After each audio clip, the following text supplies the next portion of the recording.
Hello everyone, I am Sandeep Yadav and I welcome you all on my channel. 5 question 5 concept आपके सामने लेके आया हूँ। फटाफट देखेंगे इन 5 क्वेश्चंस को। पहला क्वेश्चन आपको यहाँ पे दिया गया है, neither of this two documents support your claim. ये आपको पता होगा कि जो नाइदर वर्ड होता है ना, ये दो के लिए लिखा जाता है, दो में सिलेक्शन के लिए और प्रीपोजिशन सिलेक्शन के लिए लिखा गया है। दीज टू डॉक्यूमेंट्स बिल्कुल सही है, लेकिन जो नाइदर होता है सिंगुलर होता है। यहाँ पे जो सपोर्ट लिखा हुआ है ना, इस वर्ब को सिंगुलर लिखिए। जब वर्ब को आप सिंगुलर लिखते हैं ना, तो क्या लिखते हैं, सपोर्ट्स लिखते हैं।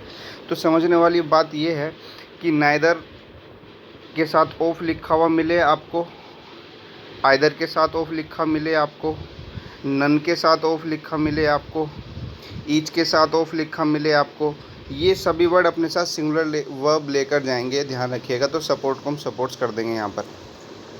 सेकंड सेंटेंस देखिए, get this book be published in time. जब गेट आपने यहाँ पे लिख दिया, ठीक है ना, यदि कभी ये स्ट्रक्चर आपको दिखता है कि गेट लिखा हुआ है, कोई ऑब्जेक्ट यहाँ पर मेंशन है, तो वर्ब की फॉर्म कैसे लिखें? तो वर्ब की फॉर्म हमेशा थर्ड फॉर्म में लिखिएगा, पास्ट पार्टिसिपल बना के। पॉजिटिव मीनिंग देगा, positive meaning. Get this book published लिखें, बी की हमें ज़रूरत नहीं है। वो पब्लिश्ड अपने आप में पैसिव मीनिंग दे देगा, क्योंकि बुक खुद को पब्लिश नहीं करेगा, किसी के द्वारा किया जाएगा। ये हमारा स्ट्रक्चर होता है पॉजिटिव वर्ब्स का। पॉजिटिव वर्ब्स गेट होती है, हैव होता है और मेक होता है। गेट और हैव बिल्कुल सेम काम करेंगे, इतना ध्यान रखिएगा। यदि यहाँ पे हैव दिस बुक होता तो भी पब्लिश्ड ही लिखा जाता। आप बी लिखकर उसे पैसिव ऐसे नहीं बनाएंगे, वो पैसिव आपकी वर्ब की थर्ड फॉर्म ही यहाँ पे बता देगी आपको।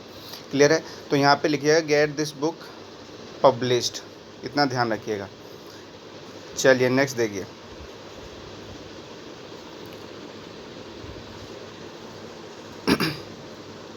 ही is junior then all his friends. बड़ा सिंपल क्वेश्चन है, ठीक है। सीनियर है, जूनियर है, सुपीरियर है, इन्फीरियर है, एल्डर है। ये वर्ड सभी टू प्रीपोजिशन से फॉलो किए जाते हैं, ध्यान रखना। टू प्रीपोजिशन आती हैं सभी के बाद में, तो जूनियर के बाद देन को हटाइए, टू को लिखिए। बड़ा आसान क्वेश्चन था। नेक्स्ट देखिए,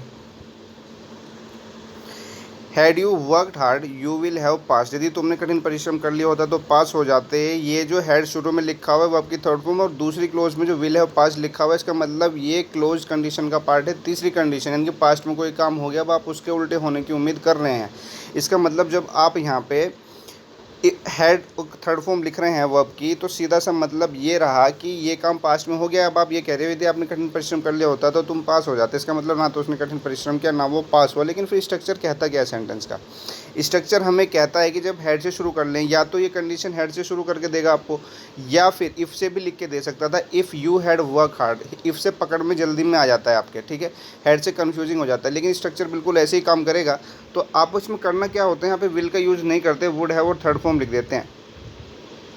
वुड है वो आपका V3, तो आपको यहाँ पे विल की जगह क्या करना था, वुड करना था। वुड की जगह आप कुड भी लिख सकते हैं, माइट भी लिख सकते हैं। सेंस के अकॉर्डिंग मॉडल ऑक्सिलरी वर्ब यहाँ पे आपको मिल सकती है, ठीक है। नेक्स्ट आ जाइए, he works hardly to make both ends meet. To make both end meets idiom होती है, जिसका मतलब होता है गुजारा करना, ठीक है। यहाँ पे लिखा हुआ है ही वर्क्स हार्डली। हार्डली का मतलब होता है मुश्किल से। इसका मतलब ये तो नहीं है, एडवर्ब जरूर चाहिए हमें, लेकिन एडवर्ब चाहिए हमें कोई मीनिंग, सेंसिबल मीनिंग। तो हार्ड यहाँ पे लिखें, एक एडवर्ब होती है हार्ड, जैसे इस सेंटेंस में लिखी होगी वर्कड हार्ड। कार्य किया, कैसे किया, मेहनत से किया। ये जो हार्ड है आपको मैनर बताएगा एडवर्ब। यहाँ पे वर्ब को डिफाइन करने के लिए जब भी हार्ड लिखा जाएगा तरीका बताएगा, और उसका मीनिंग होगा वहाँ पे मेहनत से। ही वर्क्स हाउ, कैसे, हार्ड, मेहनत से, to make both end meet. तो गाइस ये आपके 5 सेंटेंस थे, 5 अलग अलग कॉन्सेप्ट थे। वीडियो को थोड़ा आगे भेज दिए, सब्सक्राइब कीजिए, लाइक कीजिए। नए 5 सेंटेंस के साथ आपसे कल मिलते हैं, तब तक के लिए नमस्कार।